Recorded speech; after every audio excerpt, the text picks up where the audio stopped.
What's up, you guys? Ritzy here with my first Generation 9 VGC video. Now, I had started recording this tier list.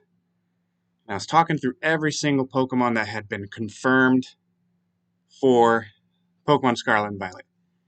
Then my computer crashed, the video got corrupted, and I lost it all. And I'm like halfway through, I really don't feel like doing it again. This is where I got so far. If you want to dispute some of my selection so far, feel free. And maybe I'll finish it one day. I just don't have the time to redo that whole thing since I'm doing this, in the little free time I do have. So what I thought I'd do instead is highlight 6 of the most underrated VGC Pokemon I think going into Generation 9. I don't think these will initially have high usage in the first format. So like here I think you will see plenty of Tyranitar, Scizor, Arcanine, Gyarados, Salamence, the Rotom forms, Dragonite, Azumarill, Gengar. I think we'll see those on at least one or two of them on every single team. These Pokemon are the ones that I am most excited. I really love a good support Pokemon, and that's what these are. They are so much more fun to me when it comes to team building than it is getting your heavy hitter, because the utility is just what I love about competitive Pokemon. So let's get into these 6 Pokemon that I think you should consider for your first Generation 9 VGC team that other people just might not be thinking about. First is Venomoth. If I remember correctly, Venomoth has not been in a main series game for a long, long time, so people might not remember what it does. Its ability, Shield Dust, makes it so that it is not affected by the secondary effect of another Pokemon's attack.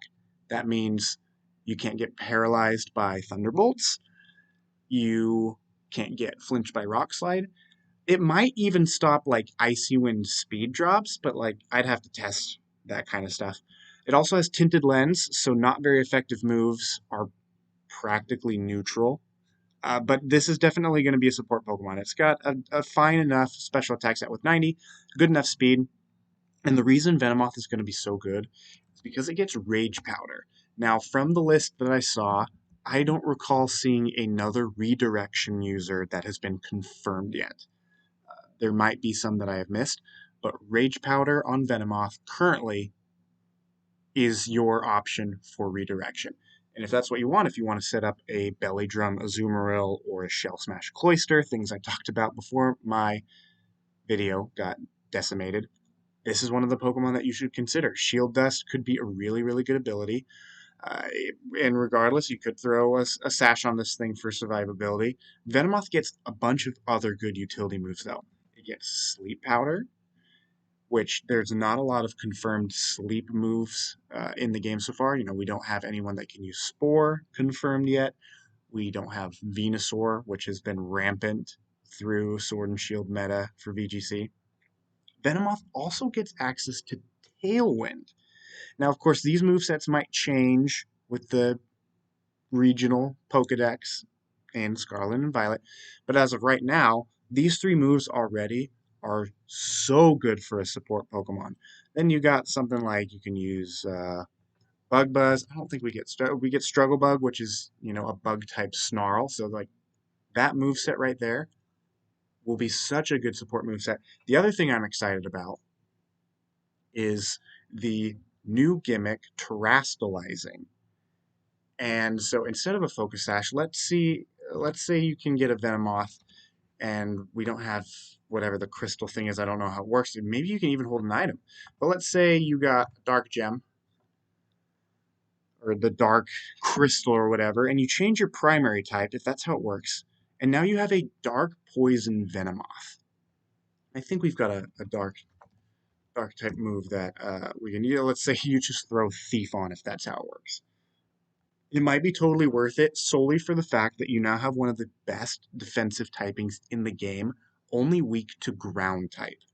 So now you have Rage Powder, you've got a redirection user, you just make this thing as bulky as possible. It's like something like a classic, oops, this is a very classic Mungus spread, except for minus attack instead of minus speed. And then you're only weak to ground moves, and you can just start throwing out those rage powders. And without Dynamax, that also means you should be able to take several hits while your teammate does a lot of work. So I'm really excited. I hope that we can get my Dark Poison Venomoth. I think that would be very, very cool and a very, very good Pokemon to use. Next up is Murkrow. Murkrow gets Prankster, and I believe this is, besides Riolu, the only Prankstermon in the game, which means this is your Prankster Tailwind user right now. The only other priority Tailwind we have is Talonflame's Gale Wings, and you've got things like Fake Out Pressure. I mean, that works on Murkrow as well. But Murkrow also has probably the most diverse supportive move pool because you also get Quash, you get Feather Dance lower, it's just a different type of charm. What else do we get? We've got more speed control and Icy Wind if Tailwind and Quash isn't enough for you. Haze can be a really good move to prevent setups or snowballings from like a Moxie Gyarados or a Moxie Salamence. You've got Sucker Punch, you've got Taunt, you've got Thunder Wave, you've got Whirlwind, which might have some use now that there's no Dynamax to block it. Uh, you can use Confined, I guess, Flatter. Lots of really, really good. It's almost like, like Whimsicott, where you can learn so many good support moves that you don't know which ones you want. But there are so many things. With a Murkrow, you might want to run Sash, but you can also run Eviolite, which, it doesn't have the greatest stats, but with an Eviolite and enough bulk investment, you should be able to live the most important hits, which will help you at least get a Tailwind off and then cause some disruption from your other support moves, and then you can just throw a foul play on that for some good damage without having to put in any investment. I think Murkrow is going to be one of the first Pokemon I think about using because that Prankster Tailwind is going to be really good. People might catch on. I remember when I was playing Brilliant Diamond Shining Pearl VGC, which didn't last long, and you didn't see a lot of Murkrow, but every once in a while a team, some people would catch on like, oh, this is a really good support mon, and it can really, really take control of games if you're not ready for it. Next up is Lumineon. Lumineon is not considered a great Pokemon by any means. It's got a really weird stat distribution. The reason Lumineon, I think, is going to be slept on is because if Gastrodon does not get confirmed for this game, or Cradily, this is your Storm Drain user. And Storm Drain alone will make this Pokemon worth it to put next to your Tyranitar, your Arcanine, your high-level Pokemon that have a water weakness. Now, the really cool thing about Storm Drain is I think that when you Terastallize, you keep the same ability.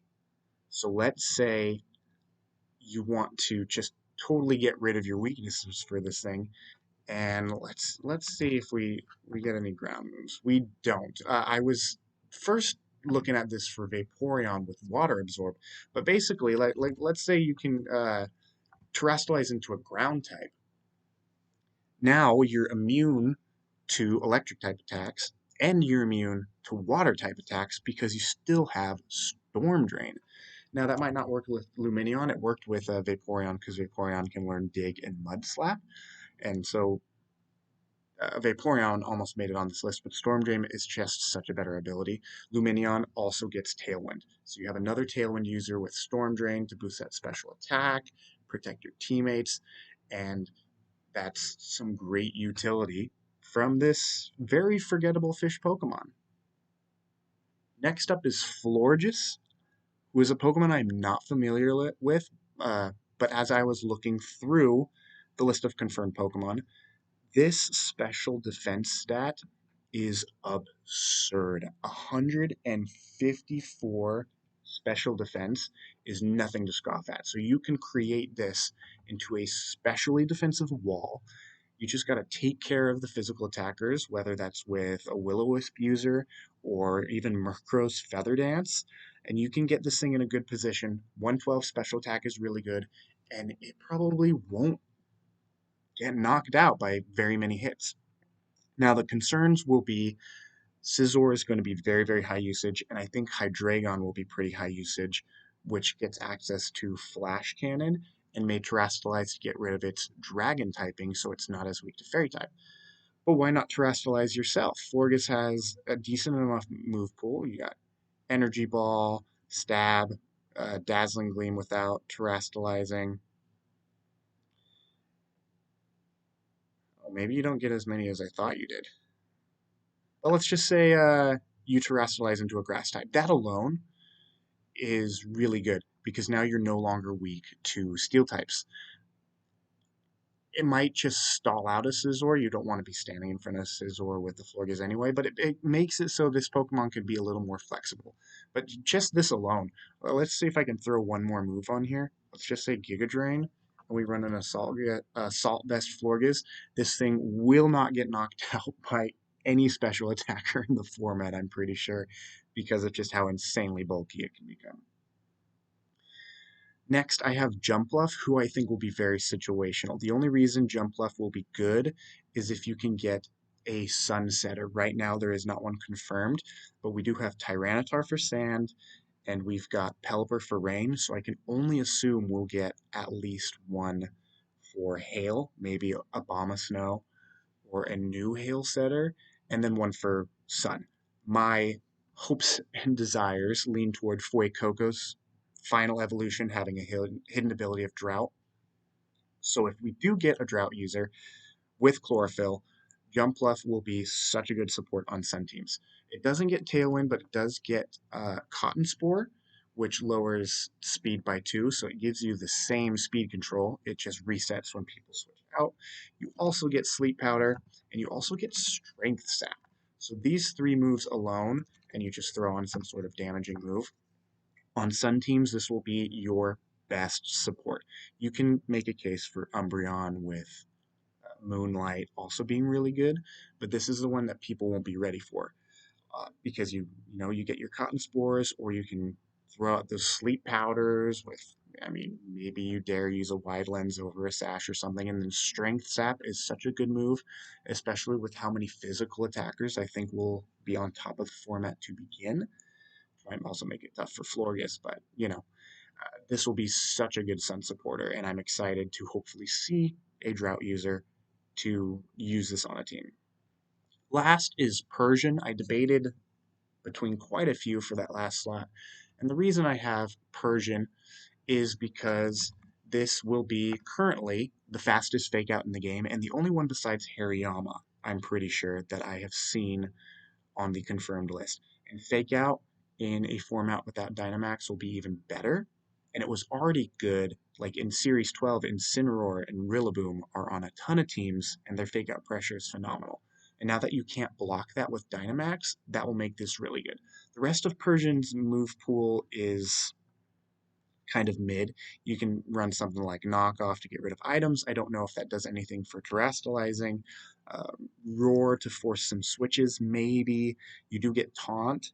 So there are some things that Persian can do to help, but more than anything, it will be this fake out. Let's throw on Icy Wind for speed control.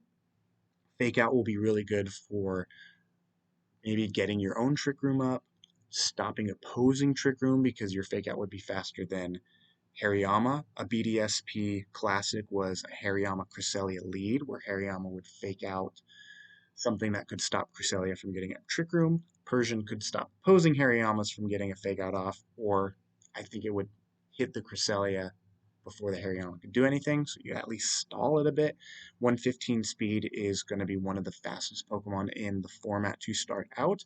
I think the only thing I saw faster so far, and I'd have to go back because my tier list, got erased, is Jolteon. So all of these, I think, are going to be pretty good Pokemon. Let me know which Pokemon you're most excited to see in Gen 9, which ones you want to use on your team for your playthrough and for VGC. This is mine, and if you'd like to see a tier list, leave a comment, like the video, maybe subscribe to the channel, and you might be able to convince me to go back and do that. But thanks for hanging out. Very excited for Gen 9, and I will see you all later.